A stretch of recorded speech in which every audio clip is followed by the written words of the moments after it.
We got a migrant from Africa, spent $9,000 USD to go from, I think, the Congo to New York City. Now, if you look at this, he's saying that pets are treated better than migrants. He spent his life savings traveling from Africa, been sold a dream by Hollywood, but the movies are never like reality. Hundreds of homeless expats, many young and middle-aged men from Africa waiting in line on East 7th Street in Manhattan's East Village, hoping for just a place to sleep and a little bit of food. Pretty much says that he wants to get a job in construction but is unable to find work in the city. Unemployment for some of these big cities are fairly high and it's very difficult to get. Now he says that conditions in Congo are pretty bad, but says life in Manhattan and New York City in general is probably one of the worst he's ever seen.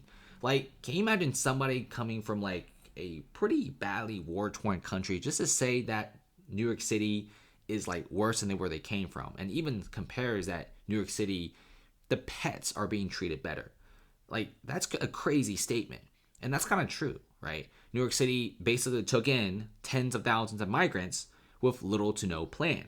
They don't know what to do. In fact, many migrants now are turning to crime because 1, they can't find unemployment, 2, they can't find a place to sleep, 3, they can't even get food, and 4, there's even videos of people scavenging for just fresh produce just to eat and feed their kids.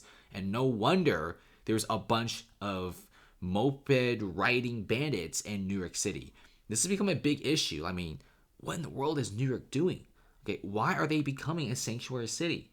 They were doing fine before. They have a huge homeless population, but they know how to house them because they actually have a lot of shelters. But because now all these shelters are full, even like New York City's own homeless population is now back on the streets. People who want public housing are being turned away. And these are all New York-born residents.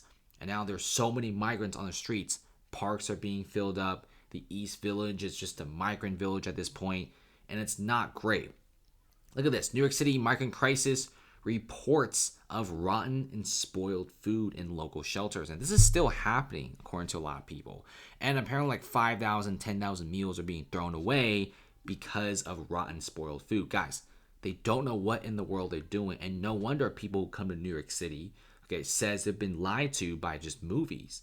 You know, a lot of these guys came here for a good living just to be treated worse than a pet. Can you imagine that? This is what it looks like in many of these sanctuary cities.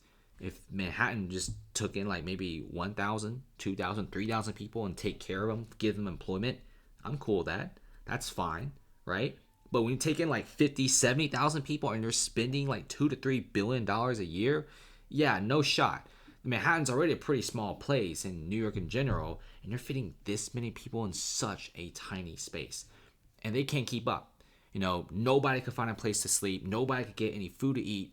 This is just almost anarchy. And the only thing that's stopping from New York City from plunging into just lawlessness is just like a few police officers there and a little bit of law enforcement. Look at this. Told by community members in Williamsburg that a robbery took place by migrants, and said that within 6 months, 25 robberies have taken place, many of it connected to the situation.